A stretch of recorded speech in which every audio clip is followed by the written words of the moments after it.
My dear students, myself Dr. Vartika Jain, Assistant Professor in Department of Botany, would like to discuss about parenchyma tissue, which is part of your BSc second year Botany paper 2nd, unit 2nd.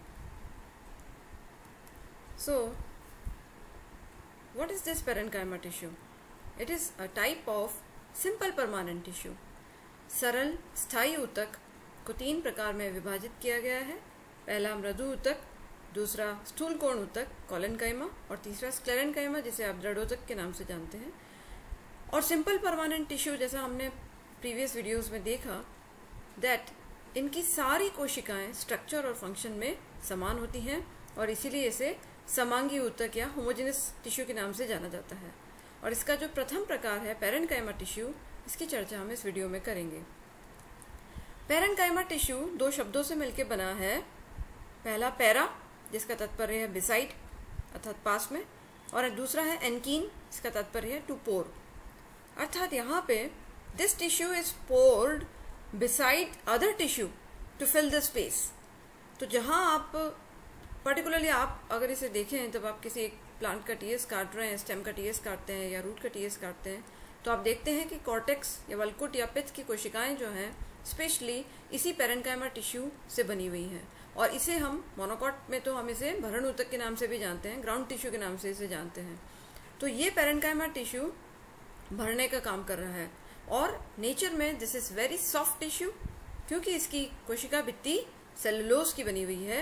इस पे primary cell wall बनी हुई है पर secondary cell wall का deposition कभी कभी ही होता है। Normally primary cell wall cellulose की बनी रहती है and they are living cells because primary cell wall cellulose की बनी है और ये लिविंग सेल्स के नाम से इसे हम पूरे प्लांट टिश्यू के अंदर जितने भी टिश्यूज आप देख रहे हैं तो उसमें ये सॉफ्ट टिश्यू और लिविंग सेल्स के नाम से इस पेरेनकाइमा टिश्यू को हम डिनोट करते हैं।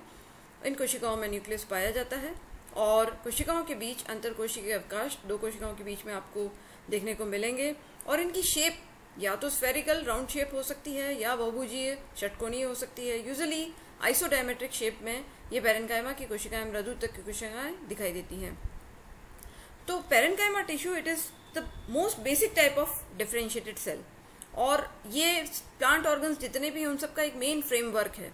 इसी के ऊपर इसी के पास दूसरे टिश्यूज जो हैं वो आपको दिखते हैं। जैसा मैंने आपको बताया कि कॉर्टेक्स वल्कुट के अंदर, पित्त मज्जा के अंदर, पेरिसाइकिल परिरम की कोशिकाओं में पेरेनकाइमा टिश्यू आप देखते हैं। और अगर आप लीफ का टीएस काटें तो लीफ का जो पर्ण मध्योतक जिसे आप मीजोफिल कहते हैं उसके अंदर भी पेरेनकाइमा टिश्यू पाया जा रहा है। इवन जो फ्रूट, कुछ ऐसे फ्रूट्स हैं जिसका फ्रूट पल्प आप जो खा रहे हैं, गूदा जो है वो भी पेरेनकाइमा टिश्यू का बना है। बीजों का जो भ्रूणपोष है, सीड एंडोस्पर्म, उसमें भी पेरेनकाइमा टिश्यू देखने को मिलेगा। और इवन जो कुछ कॉम्प्लेक्स टिश्यू हैं, जटिल ऊतक जैसे जाइलम है, फ्लोएम है और मज्जा रश्मि जिसे मेडुलरी रेस कहते हैं, वो भी पेरेनकाइमा टिश्यू की ही बनी हुई होती है। और इसके कार्य क्या है? इसके कार्य स्पेशली इसका मुख्य कार्य है रोल इन एक्टिव मेटाबॉलिज्म। तो जहाँ मेटाबॉलिक एक्टिविटीज चल रही हैं, फोटोसिंथेसिस है, रेस्पिरेशन है, सीक्रेशन है, वो सारी एक्टिव मेटाबॉलिज्म की जितनी भी स्टेप्स हैं उन सब के अंदर पेरेनकाइमा टिश्यू का बड़ा इंपॉर्टेंट रोल होता है।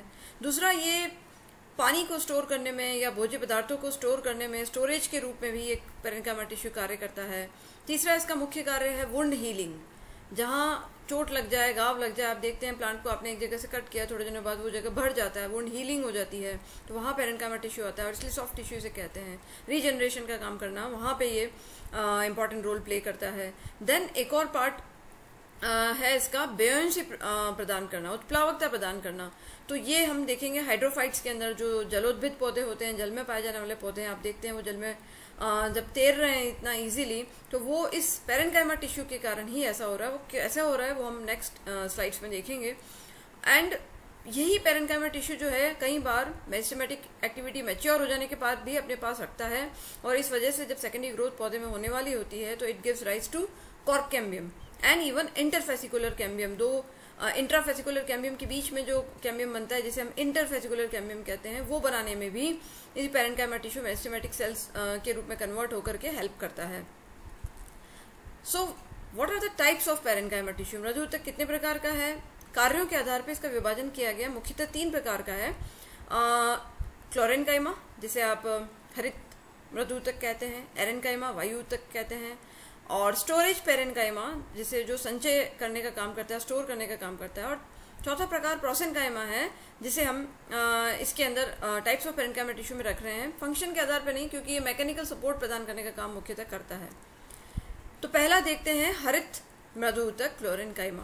क्लोरेनकाइमा नाम से ही पता चल रहा है कि ये पेरेनकाइमा की कोशिकाएं ऐसी होंगी जिन कोशिकाओं में क्या पाया जाएगा, क्लोरोप्लास्ट, यानी जिसके अंदर हरित लवक पाए जाएंगे। और वो हरित लवक आपको पता है उसमें पर्णहरित या क्लोरोफिल पाया जाता है, और क्लोरोफिल का कार्य होता है फोटोसिंथेसिस, प्रकाश संश्लेषण करना, और इसीलिए इसे असिमिलेटरी पेरेनकाइमा के नाम से भी जाना जाता है।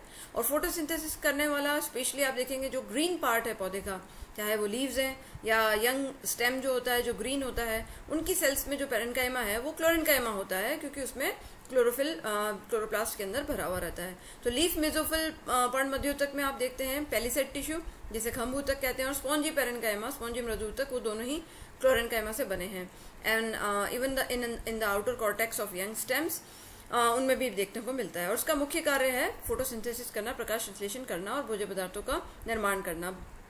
दूसरा है एरेनकाइमा, जिसकी बात हमने अभी कुछ देर पहले की, वायु ऊतक, और ये आपको एक्वेटिक प्लांट्स जो हाइड्रोफाइट्स जलोद्भिद जल में मिलने वाले पौधे हैं उनके अंदर देखने को मिलता है।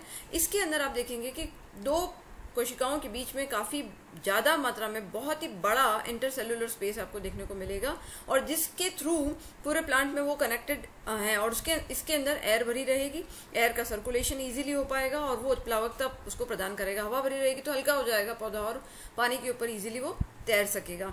इसके साथ ही एरेनकाइमा मैकेनिकल स्ट्रेस अगर होता है, यांत्रिक दबाव जब है, उसको झेलने की क्षमता भी पौधे को प्रदान करता है। तो these are the diagrams of the erenchyma which is present in the Gentidicia and leaf of Canna, जहाँ आप देख रहे हैं बड़े बड़े वायु अवकाश आपको नजर आ रहे हैं दो सेल्स के या सेल्स के बीच में, और ये जो वायु अवकाश है इनमें वायु भरी रहती है जो उसे उत्प्लावकता प्रदान करती है। Then there is storage parenchyma, तो संचय, जिसमें संचय करने का काम है, और किसका संचय कर रहा है, it might be starch grains, protein के ग्रेन्यूल्स हो सकते हैं, ऑयल ड्रॉपलेट्स इसमें भरी हुई हो सकती हैं, और ये सभी आपको दिखेंगी। या फिर कई बार जो रिक्तिका का जो द्रव है, उस रिक्तिका के द्रव के अंदर भी कोई पदार्थ गुलित रूप में स्टोर होके पेरेनकाइमा में रह सकता है। तो जो पेरेनकाइमा स्टोरेज का कार्य कर रहा है उसे स्टोरेज पेरेनकाइमा कह रहे हैं। तो ये कहाँ देखने को मिलेगा, स्पेशली जो एंडोस्पर्म्स हैं, भ्रूणपोष, बीजों के भ्रूणपोष के अंदर ये देखने को मिलेगा। एंडोस्पर्मिक सीड्स में मिलता है, कॉफी में, इवन डेट पाम, खजूर के अंदर देखने को मिलेगा। और इन स्टोरेज पेरेनकाइमा की सेल वॉल थोड़ी मोटी होती है, प्राइमरी सेल वॉल थोड़ी मोटी होती है।